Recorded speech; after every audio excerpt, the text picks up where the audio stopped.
Hello મિત્રો, સ્વાગત છે ફરી એકવાર આપણી ચેનલ ઉપર। તો આગામી 2 દિવસ માટેનું હવામાન જોવાનું છે, કેમ કે 26-27ના રોજ હજી વરસાદ દેખાડે છે અને ખાસ જ્યાં નથી થયો ત્યાંનું આપણે ખાસ જોવાનું છે, દેવભૂમિ દ્વારકા, પોરબંદર અને જામનગર। તો ચાલો આપણે જોઈએ। મિત્રો, આજે તમે જોઈ રહ્યા છો આ આજનું બતાવી રહ્યું છે 25 તારીખનું, જેમાં તમે જોઈ શકો છો રેડ એલર્ટ જિલ્લાઓ, ઓરેન્જ એલર્ટ જિલ્લાઓ, કચ્છ જિલ્લો છે તે આખો ઓરેન્જ એલર્ટ આપી દીધો છે। એટલે કે આજ દિવસમાં કચ્છમાં ખૂબ સારો એવો વરસાદ થાય તેવી સંભાવના હવામાન વિભાગ વ્યક્ત કરી રહ્યું છે। જામનગરમાં પણ ઓરેન્જ એલર્ટ આપેલું છે, એટલે જામનગરમાં પણ કેટલા એરિયાઓમાં આજ ખૂબ સારો એવો વરસાદ થાય તેવી સંભાવનાઓ છે। ફક્ત પોરબંદર અને દેવભૂમિ દ્વારકામાં આજે પણ યલો એલર્ટ જ છે, એટલે કે કોઈ જગ્યાએ હળવોથી મધ્યમ વરસાદ થઈ શકે અને તે પણ નથી થતો। આગામી 3 દિવસથી યલો એલર્ટ આપે છે પોરબંદર અને દેવભૂમિ દ્વારકા, જામનગરમાં, પણ ત્યાં હળવોથી મધ્યમ વરસાદ પણ નથી થતો, ફક્ત ઝાપટાઓ થાય છે। તો આપણા કોમેન્ટમાં આવી રહ્યું છે। બાકી રેડ એલર્ટ જિલ્લો તમે જોઈ શકો છો, જે ગુજરાતનો મધ્યનો ભાગ છે ત્યાં રેડ એલર્ટ છે। બનાસકાંઠા, વાવ, થરાદના એરિયામાં રેડ એલર્ટ છે। સુરેન્દ્રનગર, રાજકોટના મોરબીના એરિયામાં રેડ એલર્ટ છે।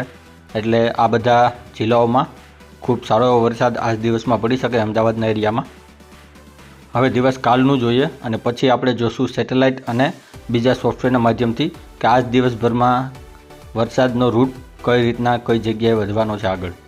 આ 26 તારીખનું છે। 26 તારીખમાં કચ્છ જિલ્લો અને જામનગર જિલ્લાને ઓરેન્જ એલર્ટમાંથી યલો એલર્ટ કરી નાખવામાં આવેલો છે।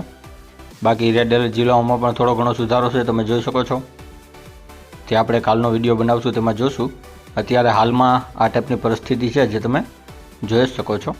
આ તમે જોઈ શકો છો, આ સેટેલાઇટ છે અને સેટેલાઇટ ઇમેજમાં જે વાદળનું મોટું ઘેરું છે, જે ગાઢ વાદળ છે, તે કચ્છની ઉપરની સાઈડ તમે જોઈ શકો છો, અત્યારે ત્યાં છે। પછી આ અહેમદાબાદની સેન્ટર ઉપર આવે તેવી સ્થિતિ અત્યારે હવામાન વિભાગ બતાવી રહ્યું છે, કેમ કે પવનની સામેની દિશામાં વાદળ આગળ વધી રહ્યું છે। હવે આપણે વિંડી જોઈ લઈએ। તો મિત્રો, આ તમે જોઈ શકો છો, આ ગુજરાત છે અને આ ટાઈપની કંઈક વરસાદની સ્થિતિ છે। જ્યાં તમને ગ્રીન દેખાય છે, લીલું, ત્યાં વરસાદ છે અને જ્યાં બ્લુ ટાઈપ દેખાય છે ત્યાં કોઈ જગ્યાએ ઝાપટાં વરસી શકે તેવી સ્થિતિ। બાકી જ્યાં તમને ગુલાબી દેખાય છે ત્યાં ભારેથી અતિ ભારે વરસાદ વરસી શકે છે। હવે જેમ જેમ આગળ જશે તેમ સ્થિતિ તમે જોઈ શકો છો કે હવે આ વરસાદી સ્થિતિ છે તે કઈ દિશા ઉપર આગળ જવાની છે। તો અત્યારે ક્યાંય પણ આગળ વધી રહી નથી, ફક્ત કચ્છ આસપાસના એરિયામાં, ભુજ, રાપરના એરિયામાં તમે જોઈ શકો છો। બાકી કોઈ ખાસ વરસાદ ગુજરાતની સૌરાષ્ટ્રના દરિયાકાંઠા સાઈડ નથી બતાવી રહ્યો, જામનગર, દેવભૂમિ દ્વારકામાં નથી બતાવી રહ્યો, પોરબંદરમાં નથી બતાવી રહ્યો। વરસાદ અત્યારે વાસ્તવિકતામાં રાજકોટથી ઉપરના સાઈડના એરિયામાં જ બતાવી રહ્યો છે, જે તમે જોઈ પણ શકો છો, જેમાં રાપર, અમદાવાદ, ડીસા, રાજકોટ, મોરબી, આવા બધા જે આસપાસના જિલ્લાઓ છે ત્યાંના, તેમાં વરસાદ ખૂબ સારો બતાવી રહ્યો છે। અમદાવાદ, મહેસાણા, વડોદરાની આસપાસ, ડીસા, ગોધરાની આસપાસ વરસી શકે છે ખૂબ સારો એવો વરસાદ, તેમ બતાવી રહ્યું છે। આ 26-27ની વાત છે। આજે 25 તારીખે તો ફક્ત ભાવનગર જિલ્લામાં, ત્યારબાદ ભારેથી અતિભારે વરસાદ તમને જોવા મળશે। હળવદની આસપાસ હશે ભારેથી અતિભારે વરસાદ, પછી રાપરની આસપાસ તમને જોવા મળશે। આ બધાની આસપાસ તમને ખૂબ સારો એવો વરસાદ મોરબીની માલિયા તાલુકામાં જોવા મળશે, મોરબી આસપાસ જોવા મળશે। ભારેથી અતિભારે વરસાદ આજે તમને ત્યાં જોવા મળી શકે છે। એટલે કે રેડ એલર્ટ જિલ્લો આપેલો છે, આ બધા જિલ્લાઓ રેડ એલર્ટ આપેલા છે અને આગામી 2 દિવસમાં વરસાદની સ્થિતિ આ જ રહેવાની છે સેમ, કોઈ પણ બીજો તફાવત અત્યારે દેખાતો નથી અને બધા સોફ્ટવેર અત્યારે એકમત છે।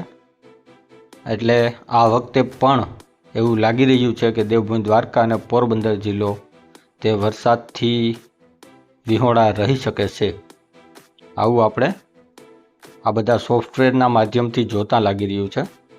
હળવોથી મધ્યમ વરસાદ થાય તેવી સ્થિતિ છે તે પણ થતો નથી, એટલા દિવસથી તેવી સ્થિતિ છે પણ તે પણ વરસતો નથી। આવે છે ક્યારેક ફક્ત ઝાપટાં અને પછી વયો જતો હોય છે, આ ટાઈપની સ્થિતિ ત્યાં અત્યારે હશે।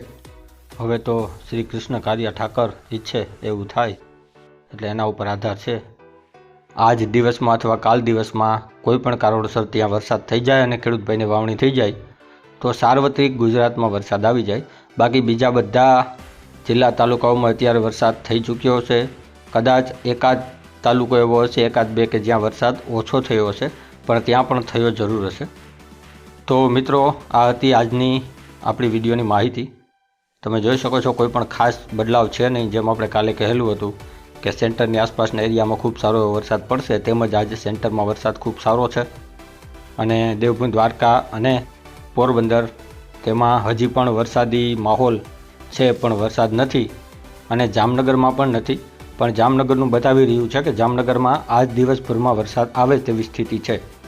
જો ત્યાં આવી જાય વરસાદ તો ખૂબ સારું, અને તેની સાથે દેવભૂમિ દ્વારકા અને પોરબંદરને પણ વરસાદનો લાભ મળી જાય તો સાર્વત્રિક વરસાદ ગુજરાત ઉપર આવી જાય. મળીએ છીએ કંઈક નવા વિડીયોમાં. ત્યાં સુધી ચેનલને લાઇક, શેર અને સબસ્ક્રાઈબ કરી દેજો. રામ રામ મારા બધા ખેડૂત ભાઈઓને.